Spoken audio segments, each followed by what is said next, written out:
श्री इमरान प्रतापगढ़ी। बहुत बहुत धन्यवाद उपसभापति महोदय।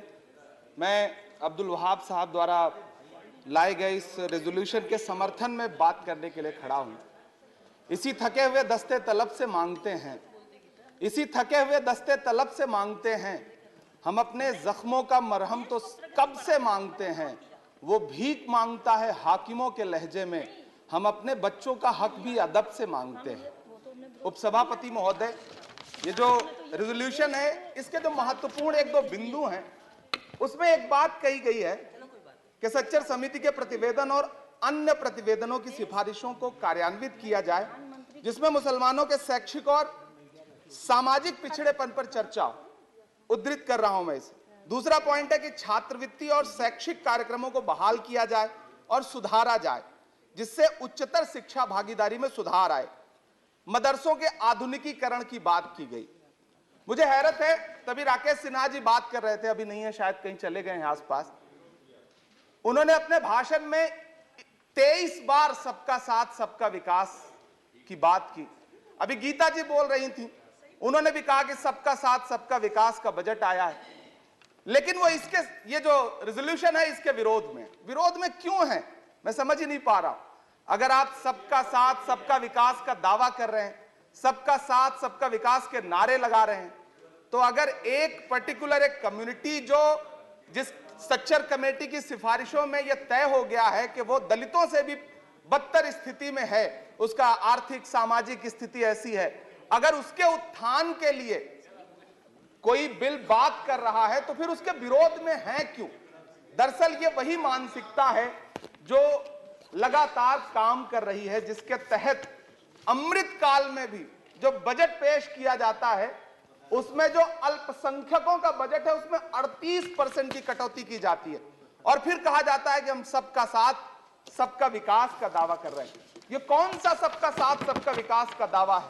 मदरसों के जो शिक्षक हैं उनका कई साल से उनको वेतन नहीं दिया गया है। हमारे पास उनके फोन आते हैं, कहते हैं कि हमारी बात सदन में उठाइए, हम भूखों मर रहे हैं, हमारे घरों में चूल्हे नहीं जल रहे। हम जब उनकी बात यहां करें तो विरोध, लेकिन बातें क्या हैं?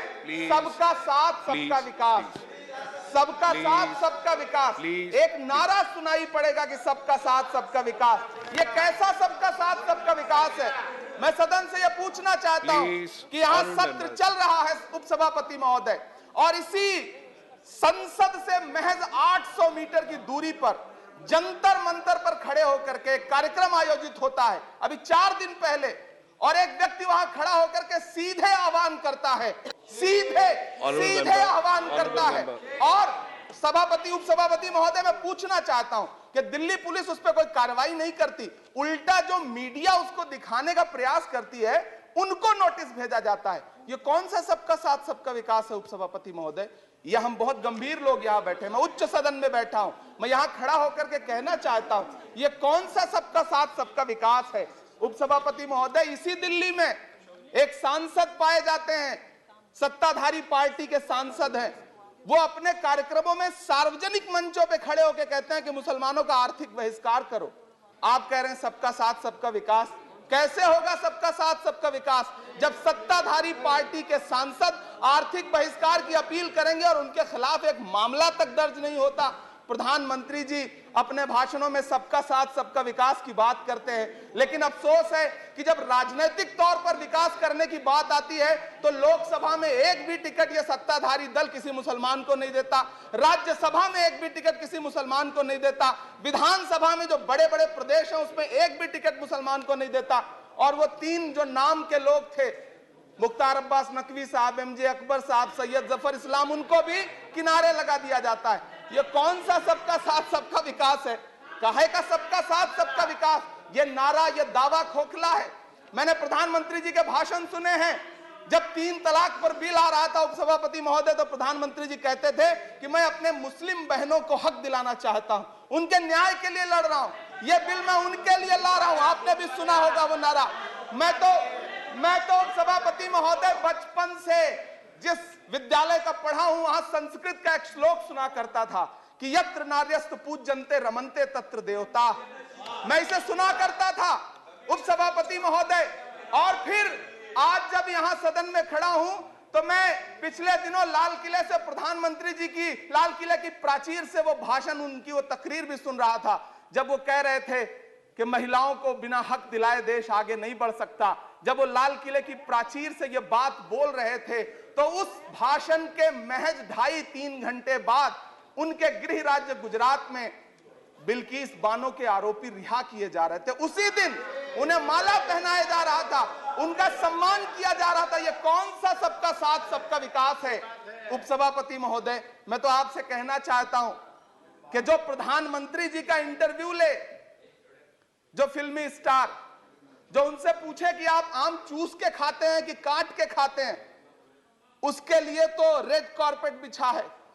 जो अभिनेत्रियां उनकी विचारधारा के समर्थन में बात करें, समर्थन से ज्यादा आगे बढ़ के बात करें, उनके लिए जेड सिक्योरिटी है।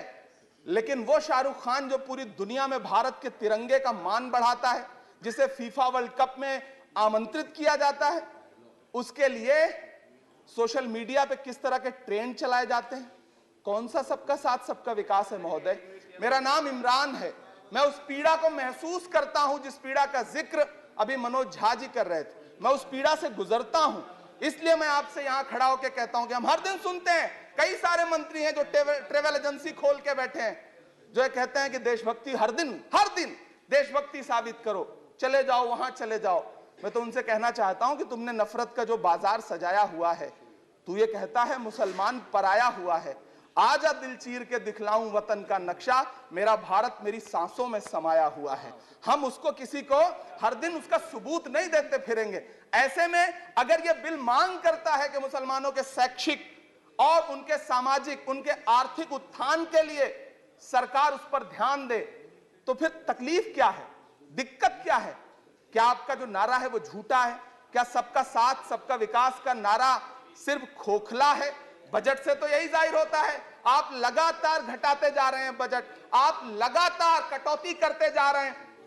पूरे देश में प्रधानमंत्री जी दावा करते थे सबका साथ सबका विकास के नारे के साथ कि 2022 में हर व्यक्ति के छत पर, घर पर, सर पर छत होगी। यह प्रधानमंत्री जी का उद्धृत किया गया बयान है। लेकिन मैं तो आपसे यह कहना चाहता हूं, आप असम उठा के देख लीजिए, आप मध्य प्रदेश उठा के देख लीजिए, आप उत्तर प्रदेश उठा के देख लीजिए, एक दैत्याकार बुलडोजर है जो चारों तरफ घूम रहा है, और जिनके सरों पर छत है भी, उन छतों को भी छीन लेना चाहता है। लेकिन क्या प्रधानमंत्री जी इसे देखते नहीं है? क्या भारतीय जनता पार्टी सरकार के जिम्मेदार नेता इसे देखते नहीं है कि वो बुलडोजर सिर्फ लोगों का घर नहीं कुचल रहा है, संविधान को कुचल रहा है, लोकतंत्र को कुचल रहा है। गुवाहाटी हाईकोर्ट की वो का स्टेटमेंट सुनिए आप, पटना के एक जज साहब का स्टेटमेंट सुनिए आप, फिर अदालतों का क्या काम रह जाता है? ऐसे में सबका साथ सबका विकास कैसे माना जाए? उपसभापति महोदय, मैं तो आपसे ये कहना चाहता हूं कि पूरी दुनिया में कहीं भी जब कोई अल्पसंख्यक सफल होता है, किसी उच्च पद पर पहुंचता है, तो हम सारे लोग, हमारे तमाम साथी खुश होते हैं। ऋषि सुनक जब प्रधानमंत्री बनते हैं तो भारत में जश्न मनाया जाता है, मुझे खुशी होती है। आप दुनिया के किसी दूसरे देश में अल्पसंख्यक अगर सफल होता है तो आप खुश होते हैं, मिठाइयां बांटते हैं। लेकिन अपने देश में अल्पसंख्यकों के खिलाफ किस किस तरह के नारे इसी दिल्ली और उसके इर्द गिर्द लगाए जाते हैं, क्या वो हम नहीं सुनते हैं? और अगर सुनते हैं, और अगर पाकिस्तान आपके लिए जिंदाबाद होगा, हमारे लिए हिंदुस्तान जिंदाबाद है, भारत जिंदाबाद है। मैं आपसे ये कहना चाहता हूं, आपसे ज्यादा देशभक्त हूं मैं भारत का इमरान हूं, मैं भारत का इमरान हूं। महोदय, मुझे बोलने दें, बाहर भी नहीं बोलने देंगे, यहां भी नहीं बोलने देंगे, ये कौन सी प्रवृत्ति है?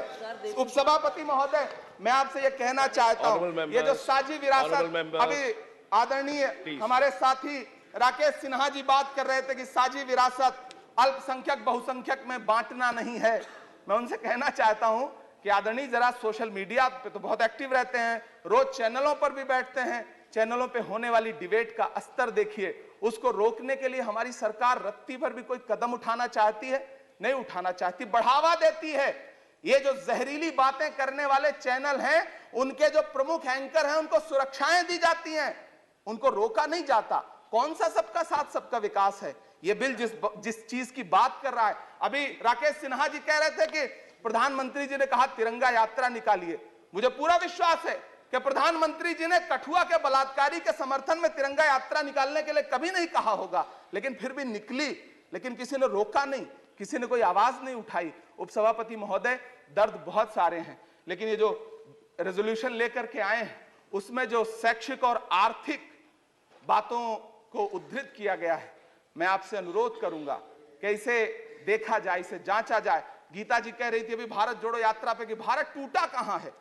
भारत टूटा नहीं है, भारत को कोई तोड़ भी नहीं पाएगा। भारत को तोड़ने का सपना देखने वालों को हमारी आदरणीय इंदिरा गांधी जी ने 2 टुकड़ों में तोड़ दिया था, बांट दिया था। भारत को कोई तोड़ नहीं पाएगा, लेकिन भारत देश में आर्थिक तौर पर, सामाजिक तौर पर जो बंटवारा करने की साजिश मौजूदा सरकार और सरकार के आनुषंगिक संगठन कर रहे हैं, जो आनुषंगिक संगठन कर रहे हैं, उनको रोकने के लिए सरकार क्या कर रही है।